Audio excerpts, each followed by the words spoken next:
Hello साथियों, नमस्कार। मैं योगेश एक बार फिर से फोर्स और सक्सीड ऑनलाइन प्लेटफॉर्म पर आपका स्वागत करता हूं। आज का जो हमारा टॉपिक होने वाला है वो होने वाला है बौद्ध धर्म। ठीक है।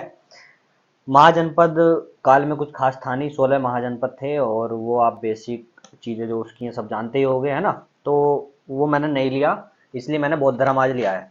तो बौद्ध धर्म को आज हम पढ़ने वाले हैं, बेहतरीन तरीके से पढ़ेंगे। प्रश्न नंबर 1 की तरफ टाइम बिल्कुल बर्बाद नहीं करेंगे और जल्दी से 30 मिनट में क्लास खत्म करेंगे और पूरा बौद्ध धर्म कंप्लीट कर लेंगे। ठीक है साथियों, चलिए अभी प्रश्न नंबर 1 की तरफ आते हैं। निम्नलिखित में कौन सा भगवान बुद्ध के 4 आर्य सत्यों में नहीं है? पहली बात तो इनके 4 आर्य सत्य हम देखते हैं, कौन कौन से इनके 4 आर्य सत्य थे। ठीक है, और इनमें से कौन सा नहीं है। चलिए अभी एक सेकंड वेट करें जस्ट। ठीक, इनके 4 आर्य सत्य कौन कौन से थे? गौतम बुद्ध ने कहा, क्या कहा भाई? गौतम बुद्ध ने कहा इनके 4 आर्य सत्य है। 4 आर्य सत्य कौन कौन से थे? नंबर 1 था कि दुख है, दुख है, ये दुख जो है इसका कोई कारण भी है, दुख का कारण है।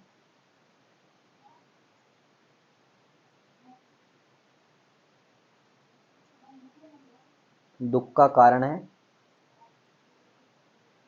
ठीक है। दुख का निराकरण है,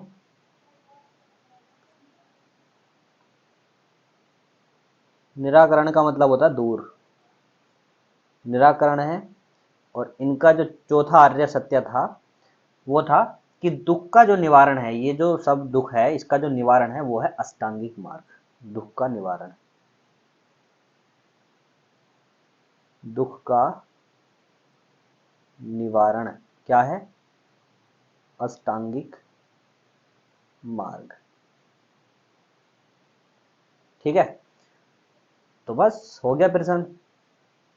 संसार दुख का घर है यानी कि दुख है, ठीक है।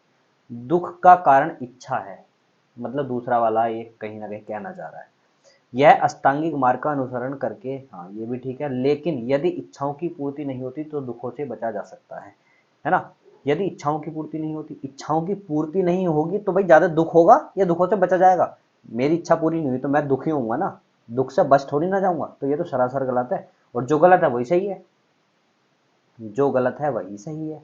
ठीक है, तो इसका हो जाएगा ऑप्शन नंबर सी। अच्छा, अष्टांगिक मार्ग में 8 चीजें बताई गई है ना, है ना। इसलिए तो इसको अष्टांगिक मार्ग कहते हैं। वो 8 चीजें क्या क्या थी? वो 8 चीजें क्या क्या थी? देखो भाई, एक बताया गया, एक बताया गया इसमें सम्यक दृष्टि। सम्यक दृष्टि, सम्यक दृष्टि का मतलब ये होता है कि आपको वास्तविकता जो है, जो वास्तव में है, जो वास्तविकता है उसको समझना पड़ेगा। वास्तविकता क्या है? मतलब 4 आर्य सत्य कि दुख है, दुख का कारण है। तो सम्यक दृष्टि ऐसी दृष्टि जिससे आप वास्तविकता देख पाओ कि इस संसार की वास्तविकता क्या है। तो आपको वास्तविकता से परिचित होना पड़ेगा या वास्तविकता को समझना पड़ेगा, इसका मतलब होता है ये, वास्तविकता को समझना, या कह सकते हैं 4 आर्य सत्यों का ज्ञान, है ना। ये अष्टांगिक मार्ग की बात बता रहा हूं मैं, एक हो गया। दूसरा क्या बताया इन्होंने? अष्टांगिक मार्ग बताया 8। दूसरा इन्होंने बताया सम्यक संकल्प। सम्यक संकल्प, सम्यक संकल्प का मतलब क्या है? आप संकल्प ले लो, हिंसा नहीं करोगे, किसी के अंदर आसक्ति यानी कि किसी के मोह माया में नहीं फंसोगे, है ना, ये सारी चीजें। अच्छा, और इन्होंने क्या बताया? 8 बताए थे। एक बताया था इन्होंने कर्म या वाणी, एक बताया सम्यक वाणी। वाणी मतलब अच्छा बोलोगे भाई, वाणी अच्छी होनी चाहिए। सम्यक कर्म, आपके कर्म अच्छे होने चाहिए, सम्यक कर्म भी इन्होंने बताए। 4 हो गए, 4 और बचे। एक इन्होंने बताया आजीविका, सम्यक आजीविका, ज्यादा धन इकट्ठा नहीं करोगे, है ना। बस आप इतना कि आप रोटी खा सको, सम्यक आजीविका। ठीक, इन्होंने बताया व्यायाम, सम्यक व्यायाम। 2 और बचे, फिर ये आ गया 7वां, सम्यक स्मृति। और लास्ट इन्होंने बताया जो लास्ट बताया इन्होंने सम्यक समाधि। ठीक है, ये थे इनके अष्टांगिक मार्ग। चलिए प्रश्न नंबर 2 की तरफ बढ़ते हैं। रानी माया देवी ने किस पेड़ के नीचे गौतम बुद्ध को जन्म दिया? यानी कि गौतम बुद्ध की जो माँ थी वो माया देवी थी। ठीक है ना, माया देवी थी। चलो, माया देवी कह देते हैं और इनको महामाया भी कह देते हैं। इनकी माता थी माया देवी, या भाई इनको कह लो महामाया। महामाया, ठीक है, ये इनकी माता थी। अच्छा, इनकी जो ये माता थी ये कौन से गणराज्य से थी? कोलिय गणराज्य से थी। कहां से थी? कोलिय गणराज्य से थी। कोलिय गणराज्य से थी। अच्छा, ये तो होगी माता। इनके पिता कौन थे? इनके पिता कौन थे? इनके पिता थे शुद्धोधन। शुद्धोधन। ये कौन से गणराज्य से थे? ये शाक्य गणराज्य से थे। शाक्य गणराज्य से थे। ठीक है, तो गौतम बुद्ध का जो जन्म हुआ था वो हुआ था साल के पेड़ के नीचे। इनकी माता महामाया ने साल के पेड़ के नीचे इनको जन्म दिया था। किनको जन्म दिया था? गौतम बुद्ध को। गौतम बुद्ध को जन्म दिया था। अच्छा भाई, गौतम बुद्ध कौन है वैसे? बौद्ध धर्म के संस्थापक है, ये तो पता ही है सबको।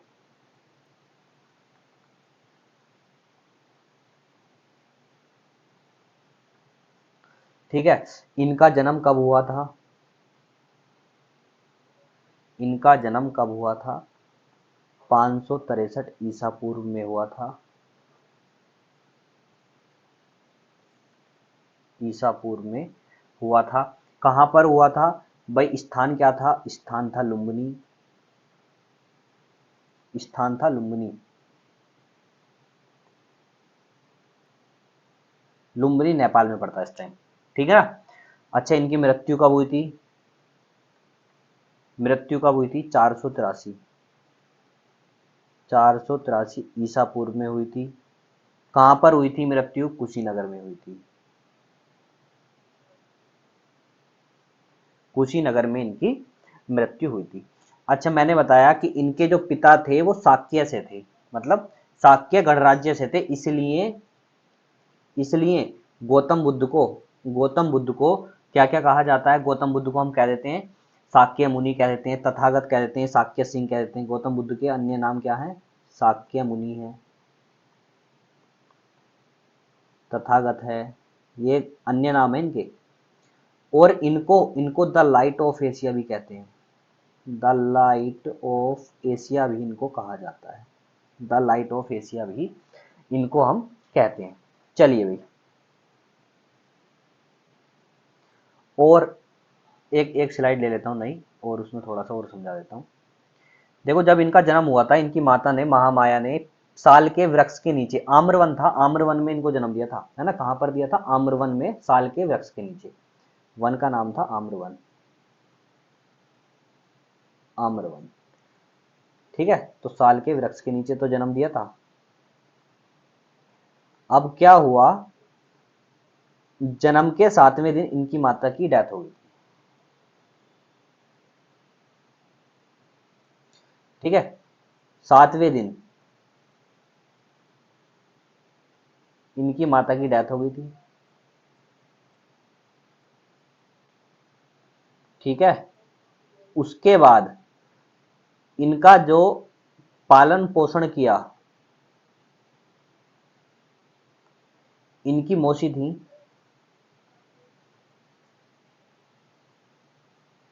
प्रजापति गौतमी, इन्होंने किया।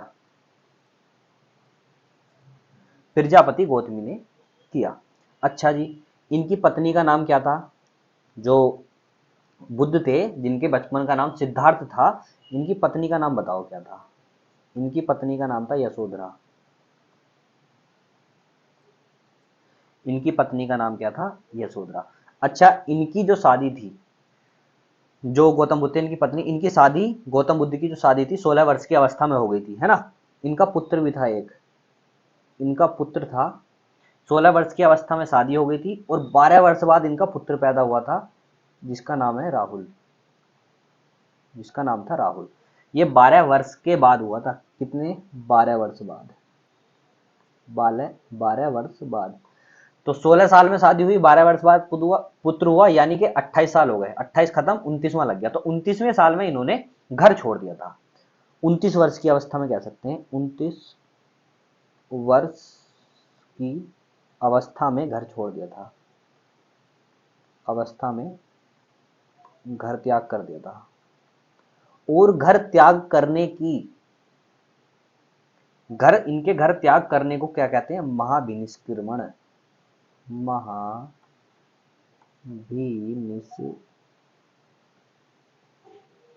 ठीक है, उसे कहते हैं महाविनिष्क्रमण। अच्छा, ये जो सन्यासी बने थे, ये 4 चीजों को देखकर सन्यासी बने थे। इन्होंने 4 चीजें देखी थी। वो 4 चीजें कौन कौन सी थी जिसकी वजह से ये सन्यासी बने थे?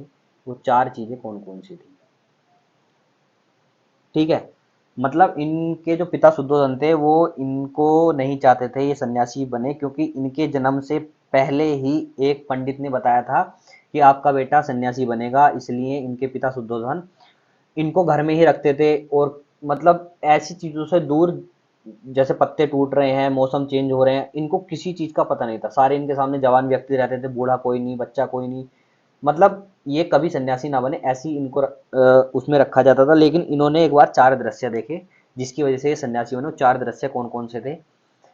एक देखा इन्होंने बूढ़ा व्यक्ति, इनको पता भी नहीं था कि लोग बूढ़े भी होते हैं। इन्होंने बूढ़ा व्यक्ति देखा, ठीक है। एक देखा इन्होंने बीमार व्यक्ति, इन्हें ये भी नहीं पता था कि हम बीमार भी होते हैं, ठीक है। एक देखा इन्होंने मृत व्यक्ति, मरा हुआ व्यक्ति, और एक देखा इन्होंने सन्यासी। ये 4 दृश्यों से इनका हृदय परिवर्तन हुआ था और ये भाई घर छोड़ के अपना चले गए थे 29 वर्ष की अवस्था में। चलिए नेक्स्ट चलते हैं। बौद्ध धर्म में त्रिरत्न क्या है? देखो, एक तो होता त्रिपिटक, एक होता त्रिरत्न। त्रिपिटक होते हैं जैसे विनय पिटक हो गया, सुत्त पिटक हो गया, अभिधम पिटक हो गया, लेकिन इसने त्रिरत्न की बात करी है, ना कि पिटक की। तो 3 रत्न है इनके: बौद्ध धम्म संघ, बौद्ध धम्म संघ, बौद्ध धम्म संघ। बौद्ध का मतलब होता है, बौद्ध का मतलब होता है ज्ञान, धम्म का मतलब होता है शिक्षा, और संघ आप जानते हो समूह से है मतलब इसका, ठीक है। अच्छा, इनके त्रिरत्न थे बौद्ध धम्म संघ। गौतम बुद्ध जो थे, इनको ज्ञान की प्राप्ति कितने वर्ष में हुई थी? मैंने बताया 16 वर्ष की में शादी हुई, 12 वर्ष में इनका पुत्र हुआ, 29 वर्ष की अवस्था में घर छोड़ा। लेकिन 29 और 6 वर्ष बाद, जब इन्होंने 6 वर्ष की तपस्या की, उसके बाद इनको ज्ञान की प्राप्ति जब हुई थी, यानी कि 35 वर्ष की अवस्था में हुई थी। गौतम बुद्ध को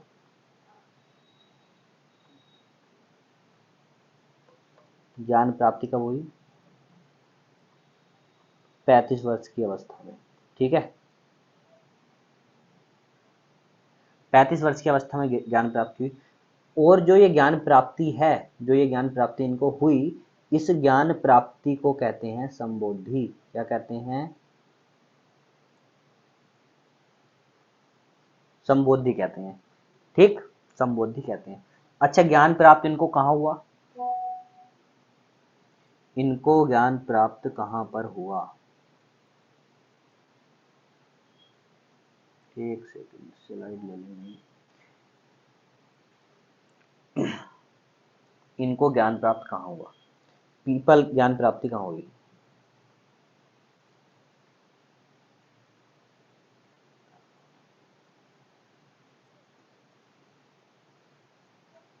ये हुई पीपल वृक्ष के नीचे। जन्म हुआ था साल के वृक्ष के नीचे, ज्ञान की प्राप्ति हुई पीपल के नीचे, ठीक है। नदी कौन सी थी? निरंजना नदी थी,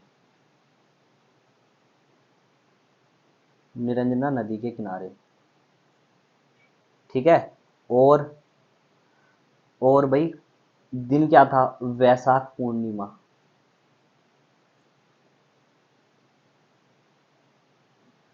इनका जन्म, मृत्यु और ज्ञान सारे ही वैशाख पूर्णिमा में होते। जन्म, मृत्यु और इनको ज्ञान की प्राप्ति सब कुछ वैशाख पूर्णिमा पे हुआ। अच्छा, जहां पर इनको ज्ञान की प्राप्ति हुई थी, 6 वर्ष इन्होंने तपस्या करी थी, उसको कहते हैं हम उरुवेला। उरुवेला, उसको क्या कहते हैं, उरुवेला हम इसको कहते हैं। या फिर इसको हम क्या कह देते हैं, इसको हम कह देते हैं प्राग बोधि। ये शब्द कई बार पूछा गया गुरु, प्राग बोधि। ये जगह कई बार पूछी गई है, नया शब्द है, इसको याद कर लेना। ठीक है। उरुवेला या प्राग बोधि कहां पड़ता है भाई, ये बिहार में पड़ता है, बोध गया में, है ना। बोध गया बिहार, ये भाई बोध गया बिहार में पड़ता है, बोध गया बिहार में पड़ता है। अच्छा, इन्होंने अपना पहला उपदेश कहां दिया था, ये भी क्वेश्चन पूछ लेता है।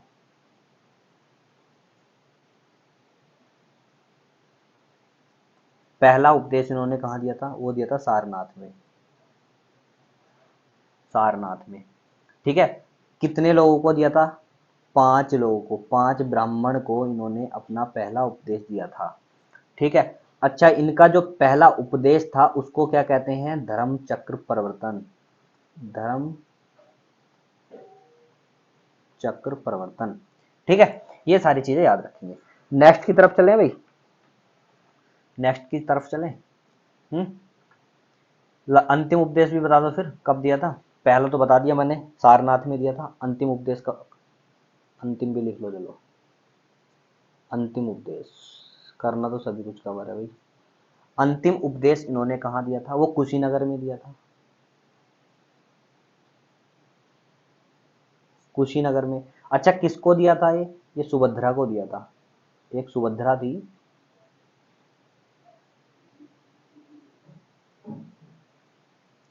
सुभद्रा को, कुशीनगर में अंतिम उपदेश सुभद्रा को दिया था। सबसे ज्यादा उपदेश इन्होंने किस भाषा में दिए, या इनकी भाषा भी कह सकते हैं, पाली थी, है ना, पाली थी। भाषा की बात करें,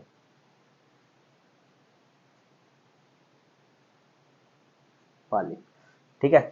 सर्वाधिक वर्षावास कहाँ गुजारे इन्होंने, ये क्वेश्चन पूछे जाते हैं। सर्वाधिक वर्षावास मतलब वर्षा के दिनों में सर्वाधिक कहां पर ये रहे श्रावस्ती में, श्रावस्ती में गुजारे। ठीक है भाई। अंतिम,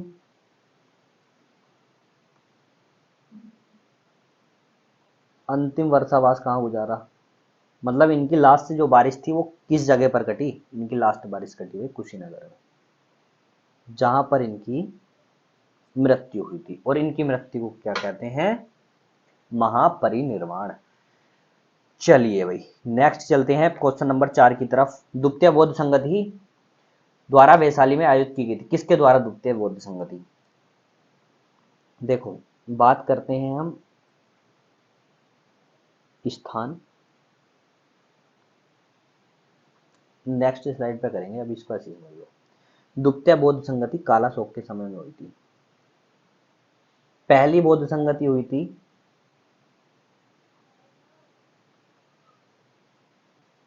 अजातशत्रु, दूसरी हुई कालाशोक, तीसरी हुई अशोक, चौथी हुई कनिष्क। वैसे तो अभी एक और हुई है 1871 में म्यांमार में, लेकिन हम इनको ही पढ़ेंगे चारों को। ठीक, ये 4 बौद्ध संगति हुई। ठीक है। इनके शासन, ये शासन शासक हैं, है ना, इनका शासन काल कह लो, या इनके शासन काल में हुई। ठीक, इनके शासन काल में हुई। तो दूसरी बौद्ध संगति कहाँ हुई थी, किसके समय में हुई थी, वैशाली में हुई थी। और किसके, कालाशोक के समय में हुई थी। किसके समय में हुई थी, कालाशोक के समय में हुई थी भाई। चलो, अब लिख लो यहाँ पे, पहले लिखो स्थान, और मैंने तुम्हें शासक बताई दिए। एक बार और लिख लेंगे और इनके बात करें अध्यक्ष की। ठीक, तो सबसे पहली जो संगति हुई वही राजगृह में। ठीक, दूसरी जो हुई वो हुई आपकी वैशाली में। वैशाली में। तीसरी पाटलिपुत्र में। चौथी कश्मीर में। कुंडलवन कश्मीर, ये कुंडलवन कश्मीर में पड़ता है। ठीक है भाई, चलो शासक मैंने बता दिया आपको, अजातशत्रु। अजातशत्रु, कालाशोक, अशोक, कनिष्क। अशोक, कनिष्क, कनिष्क, अशोक, कनिष्क। ठीक है, याद रख लेंगे इसको। ए के, ए के। अच्छा, अब एक एक है, अब ये पता कैसे चलेगा कौन सा वाला एक के ऊपर है कौन सा नीचे है ना, तो ये भी तो बात है भाई। एक एक है तो चलो आप रट लोगे, पर ये है पता कैसे चलेगा कि अजात शत्रु ऊपर आएगा या अशोक ऊपर आएगा, काला अशोक ऊपर आएगा या कनिष्क।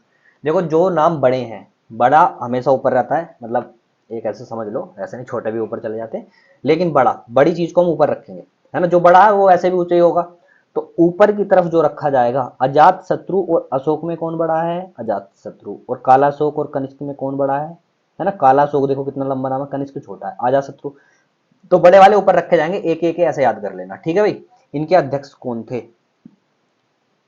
अध्यक्ष भी याद करने का बता दूं, चलो भाई। महाकश्यप, महाकश्यप, भाई नाम बड़ा लग रहा है, महान है भाई, ये महाकश्यप है ना। महापंडित था, ये था वो था ऐसे, तो महाकश्यप सबसे ऊपर। तो पहली वाली महाकश्यप के समय में, अगर आपको पहली याद होगी ना तो फिर कोई दिक्कत नहीं है, तीसरी वाली याद कर लो। एक तीसरी वाली करी थी मोगलीपुत्र ने। थ्री पुत्र, त्र, तीन पुत्र, मोगलीपुत्र। तीसरी पाटलिपुत्र, मोगलीपुत्र। ठीक है भाई, पाटलिपुत्र और मोगलीपुत्र, देखो ये पाटलिपुत्र में हुई थी और मोगलीपुत्र, ये भी याद होगी। अब दो बची हैं, साबक मीर, इनको याद कर लेना भाई। दूसरी हुई थी साबक मीर के टाइम में, साबक मीर, और कुंडलवन के, कुंडलवन, ये वसुमित्र, इसके अध्यक्ष थे वसुमित्र। अच्छा, इसके उपाध्यक्ष भी पूछ लेता, चौथी वाली में उपाध्यक्ष भी थे भाई, उपाध्यक्ष थे अश्वघोष, अश्वघोष। ठीक है ना, तो पहली के अध्यक्ष महाकश्यप, दूसरी के अध्यक्ष साबकमीर, तीसरी के मोगलीपुत्र, चौथी के वसुमित्र और उपाध्यक्ष थे अश्वघोष। इनके सन भी पूछ लेता है। पहली हुई 483 बीसी, फिर हुई 383, इनकी मृत्यु वाले साल ही हो गई थी पहली, दूसरी 383, तीसरी 255, ये बीसी है भाई, बीसी, और ये हुई पहली शताब्दी। अच्छा, एग्जैक्ट पूछे तो लिख देना 72 ईस्वी, ये एडी है, ये एडी है, ये एडी है, 72 ईस्वी। ठीक है भाई, 72 ईस्वी। जब चौथी बौद्ध संगति हुई थी कनिष्क के समय में, यहां पर ना ये जो आपका बौद्ध धर्म है दो शाखाओं में बट गया था, महायान और भाई हीनयान। हीनयान, महायान और हीनयान दो शाखाओं में ये बट गया था। चलो प्रश्न नंबर 5 की तरफ चलते हैं। जातक कथाएं किससे संबंधित है, तो सीधी सी बात है, बौद्ध धर्म की बात चल रही है तो बौद्ध धर्म से ही संबंधित, पहले तो हम इसको टिक मार ही दो, है ना। लेकिन इसके बारे में कुछ अच्छे से पढ़ते हैं। देखो जो आपका बौद्ध साहित्य है, जो बौद्ध धर्म है, उसमें जातक कथाएं होती थी। जातक कथाएं वो कथाएं थी, कौन सी कथाएं थी, जो गौतम बुद्ध के जन्म से पहले की थी, जो गौतम बुद्ध के जन्म से पहले की थी, है ना। और इनकी जो संख्या वो 549 है। लेकिन इनके पढ़ने से पहले ये कहां पर मिलती है, इनका जिक्र कहां है, ये सारी चीजें देखते हैं। चलो, अभी मैंने जिक्र करा था त्रिपिटक, तो बौद्ध साहित्य को जो है त्रिपिटक में बताया गया। एक शब्द है त्रिपिटक। देखो हमारे बौद्ध साहित्य हैं, बौद्ध साहित्य को त्रिपिटक में बताया गया है। किसमें, त्रिपिटक में बताया गया है। ठीक, अब वो त्रिपिटक कौन कौन से हैं, वो त्रिपिटक कौन कौन से? एक है आपका विनय पिटक,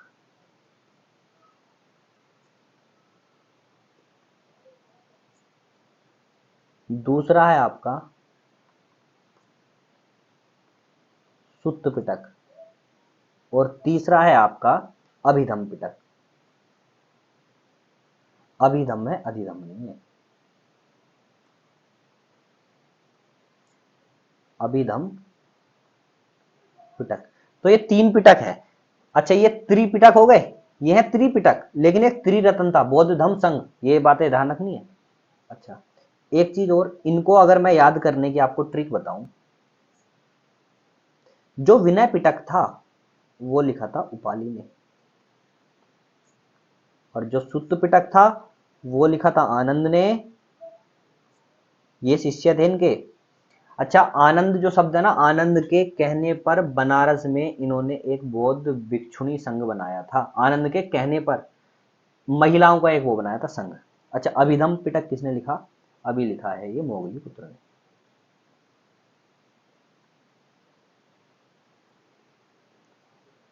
अच्छा, याद करने की बात मैं बताता हूं। देखो, अभिधम्म पिटक, मोगली पुत्र, विनय पिटक और सुत्त पिटक में कहीं भी मैं नहीं है। अभिधम्म में मैं आता है और मोगली में भी मैं आता है। और मैंने पहले भी बताया था कि जो तीसरी वाली बौद्ध संगति हुई थी वो मोगली पुत्र के समय हुई थी, और ये भी तीसरे नंबर पे रखा हमने, तो ये भी मोगली पुत्र है। या फिर इसमें मैं है और मोगली पुत्र में भी मैं है, इस तरीके से याद रख सकते हैं। अच्छा, फिर ये दोनों कैसे याद रखेंगे? विनय पिटक, विनय पिटक, अभी ये तो हो गया। लेकिन विनय में ये पिटक तो तीनों के पीछे लगा, पिटक शब्द को तो भूल जाओ। विनय छोटी की मात्रा है, उपाली में छोटी की मात्रा, लेकिन सुत्त और आनंद में नहीं है, तो सुत्त को कर देंगे आनंद, विनय कर देंगे उपाली। देखो, विनय में छोटी ई की मात्रा लगी, पिटक तो भूल जाना क्योंकि पिटक तो तीनों में लगा, और उपाली में छोटी ई की मात्रा लगी है, तो ये तो हो गया विनय और उपाली। एक दिमाग में आप इमेज बना लो, विनय और उपाली, ठीक है। और अभिधम मैंने अभी बताया मैं इसमें आ रहा, बाकी किसी में, विनय में नहीं है, सुत्त में नहीं है, मैं इसमें है, तो इसका हो गया मोगली पुत्र, मोगली पुत्र। ठीक, चलो भाई, ये याद हो गए आपके। आगे बढ़ते हैं भाई। अच्छा, कई बार पूछ लेता कि इनमें है क्या क्या। जो आपका विनय पिटक है, विनय पिटक में क्या बताया गया है? ये बताया गया बौद्ध संघ के नियम, बौद्ध संघ नियम। ये क्वेश्चन कई बार पूछे गए हैं। इसमें क्या है? इसमें है गौतम बुद्ध के उपदेश, गौतम के उपदेश। और भैया अभिधम पिटक में क्या है? अभिधम पिटक में बुद्ध की शिक्षा के बारे में बताया गया है, बुद्ध की शिक्षा, या कह सकते हैं वह दर्शन, है ना, वह दर्शन। तो इन चीजों को आप याद रखेंगे। ये जो आपका नंबर 2 मैंने बताया है सुत्त पिटक, इसको भाग बांटा गया है 5 भाग में, है ना। जो आपका सुत्त पिटक है,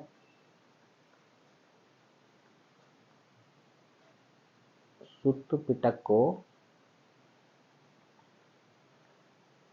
5 भाग में बांटा गया भाई, 5 भाग में। और वो 5 भाग कौन कौन से हैं? नंबर 1 लिखो। नंबर 1 खुंदक निकाय,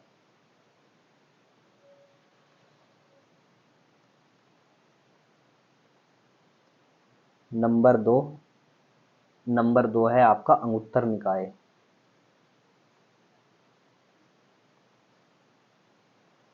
अंगुत्तर निकाय। नंबर 3 है आपका दीघ निकाय, दीघ निकाय। और नंबर 4, और ये लो भैया नंबर 5, ये है मंजिम निकाय, मंजिम निकाय। और लास्ट है आपका संयुक्त, संयुक्त निकाय, ठीक है। जो अंगुत्तर निकाय है, इसमें जो बताया गया है वो बताया गया है 16 महाजनपद के बारे में, 16 महाजनपद का इसमें जिक्र किया गया है। और खुंदक निकाय में बताई गई हैं आपकी जातक, कथाएं जिनकी संख्या 549 है और ये बुद्ध के जन्म से पूर्व की कथाएं हैं। ठीक है, बुद्ध के जन्म से पूर्व की कथाएं। ठीक, ये सारी चीजें याद रखेंगे। चलो प्रश्न नंबर नेक्स्ट की तरफ चलते हैं। प्रश्न नंबर 6 की तरफ चलते हैं। दीघ निकाय मैंने जस्ट अभी बताया, सुत्त पिटक का एक भाग है दीघ निकाय। दीघ निकाय कितने लंबे प्रवचनों का एक संग्रह है जो क्रमशः शिलाखंड, महावग्गा और पाथे नामक 3 खंडों में विभाजित है। तो दीघ निकाय में कितने लंबे प्रवचन हैं, वो है 34। तो इसका हो जाएगा 34 इज द राइट आंसर। ठीक है। अच्छा भाई, गौतम बुद्ध के बारे में थोड़ी सी और जानकारी ले लें। ले लो भैया। महात्मा बुद्ध के गुरु की हम बात करते हैं। महात्मा बुद्ध के गुरु की अगर हम बात करें तो एक गुरु थे इनके अलार कलाम। अलार कलाम। तो इन गुरु ने इनको क्या बताया था? इन गुरु ने इनको दिया था सांख्य दर्शन के बारे में बताया था। सांख्य दर्शन का ज्ञान दिया था। ये तो हो गए एक गुरु। और दूसरे गुरु इनके कौन से थे? वो थे इनके थे बृहस्पति। बृहस्पति ने इनको क्या बताया था? इनको बताया था योग दर्शन के बारे में। योग नहीं, सॉरी, बृहस्पति ने इनको जो बताया था वो बताया था वैदिक दर्शन के बारे में। वैदिक दर्शन, ठीक है, वैदिक दर्शन के बारे में। इनके एक गुरु और थे जिन्होंने योग दर्शन के बारे में बताया था। वो गुरु कौन थे आप ये बताओ? वो थे इनके रुद्रक रामपुत्रम। इन्होंने बताया था योग दर्शन। इन्होंने बताया था योग दर्शन। ठीक, चलिए प्रश्न नंबर 7 की तरफ चलते हैं।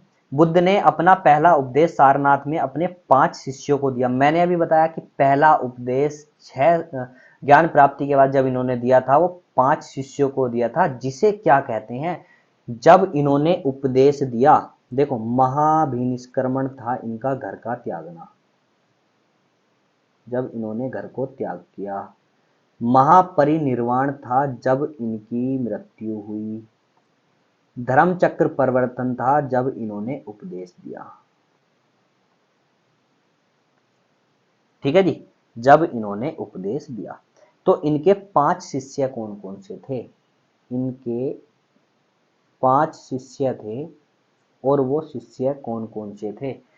है भाई, एक सेकंड रुकना दोस्त, ये चार्जिंग लगा लूं उसकी, जस्ट वेट। ठीक है भाई, चलिए। इनके 5 शिष्य थे, उनका नाम क्या क्या था? एक का नाम था कौंडिन्य बप्पा बोधिया।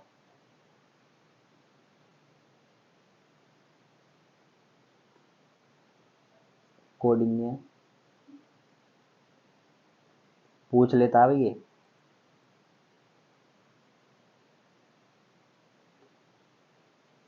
कौंडिन्य बप्पा बोधिया, मघनामा, महानामा था वह, महानामा, ये था महानामा। और एक था आपका अस्ता। ये इनके 5 शिष्य थे। अच्छा, इनके कुछ प्रतीक चिन्ह की बात कर लें। गौतम बुद्ध के कुछ प्रतीक चिन्ह भी होते हैं। इनके जन्म के समय क्या प्रतीक चिन्ह था? चलिए भाई,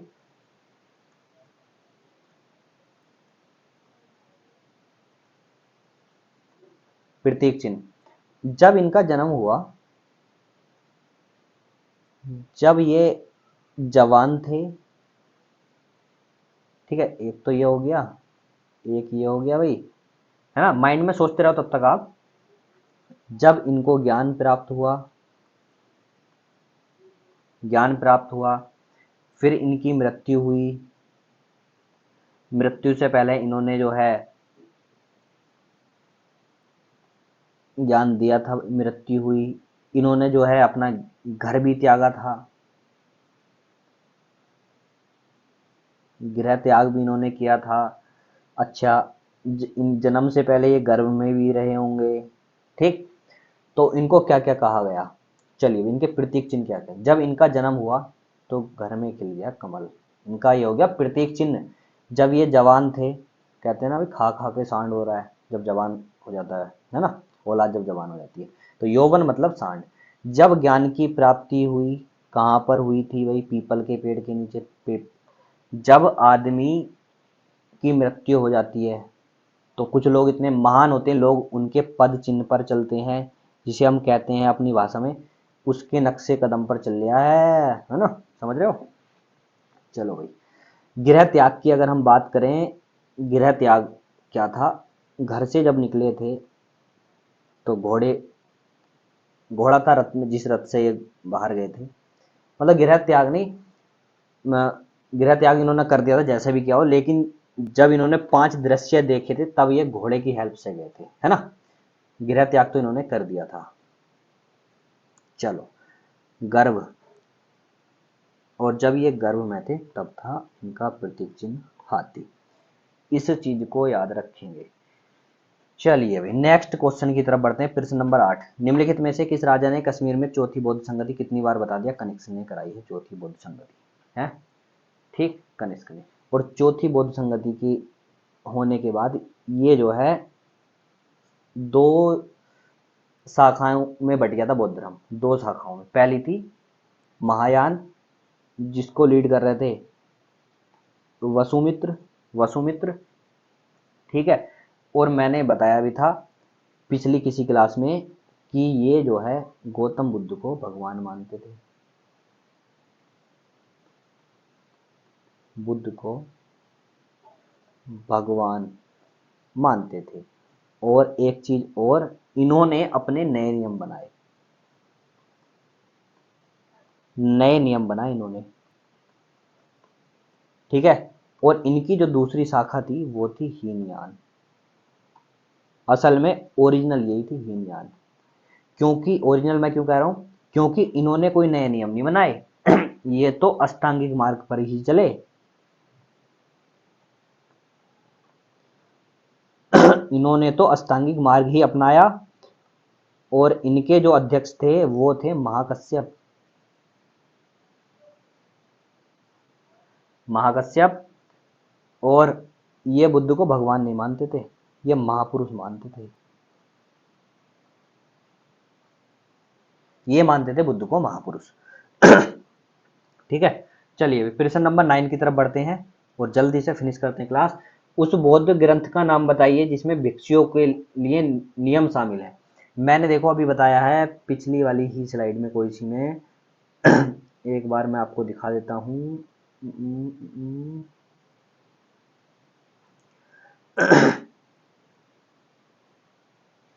देखो भाई, ये देखो, ये मैंने बताया है कि बुद्ध की शिक्षा अभिधम पिटक में है और नियम किस में है, ये देखो ये बताया मैंने। नियम, नियम किस में है, आपके विनय पिटक में है। तो नियम किस में शामिल है, नियम, नियम भैया विनय पिटक में शामिल है, पीछे ही बता के आया हूं। तो आंख बंद करो, लगा दो भाई विनय पिटक, नियम है विनय पिटक। त्रिपिटक कौन कौन से थे, ये त्रिपिटक है, पहला, दूसरा और तीसरा, ये त्रिपिटक है ना। तो विनय पिटक में मैंने बताया था कि विनय में छोटी की मात, पहले तो मैं वाला देखो, मैं मतलब मोगली पुत्र, इसके जिन्होंने लिखा था ये थे मोगली पुत्र, मैं फॉर अभिधम में मैं आ गया तो मैं से मोगली पुत्र। अच्छा, विनय में छोटी की मात्रा, पिटक तो सब में है, पिटक तो छोड़ दो, इसमें छोटी की मात्रा यानी कि उपाली, उपाली में भी छोटी की मात्रा। और एक बचा ये लिखा आनंद में, ये याद करने की होगी भाई ट्रिक, ठीक, याद करने की होगी ट्रिक। अच्छा, इसमें कुछ जो है पुस्तकें भी, इसमें कुछ पुस्तकें भी, अरे ये क्या हो गया भाई,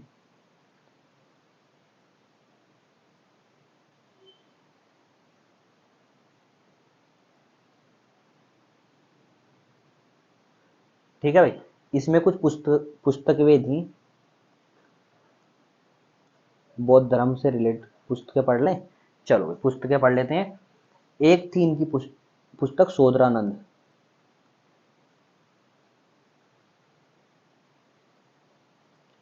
ठीक है। एक पुस्तक थी इनकी ब्रज सूची, एक पुस्तक थी इनकी बौद्ध चरित्र,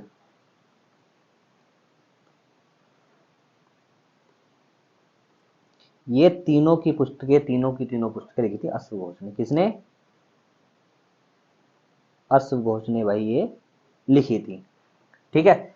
एक पुस्तक इनकी और थी जिसे कहते हैं हम विभाषा शास्त्र,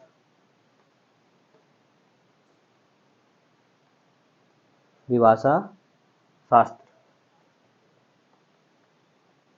ये किसने लिखी थी? ये वसुमित्र ने लिखी थी,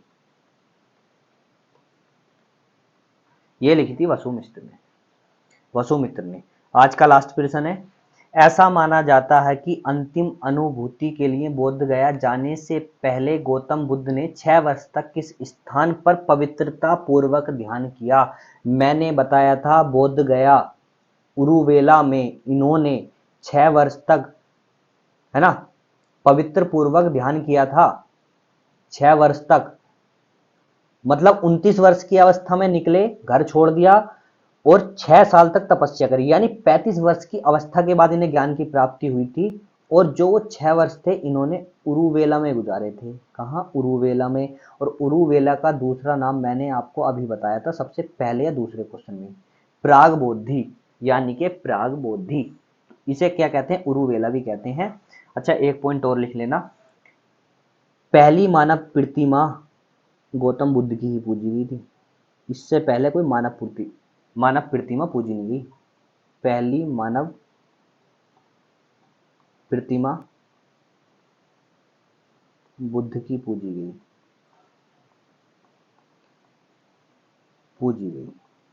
ठीक है भाई। तो आज की क्लास यहीं खत्म करते हैं। सभी बताएंगे एक बार क्लास कैसी लगी, ठीक है। और इसको जो है क्लास पसंद आई है तो शेयर, लाइक, सब्सक्राइब और भाई अपने सजेशन जरूर दे देंगे, सब्सक्राइब भी कर देंगे, ठीक है जी। अपना ख्याल रखिए। धन्यवाद। Take care. Bye bye. जय हिंद।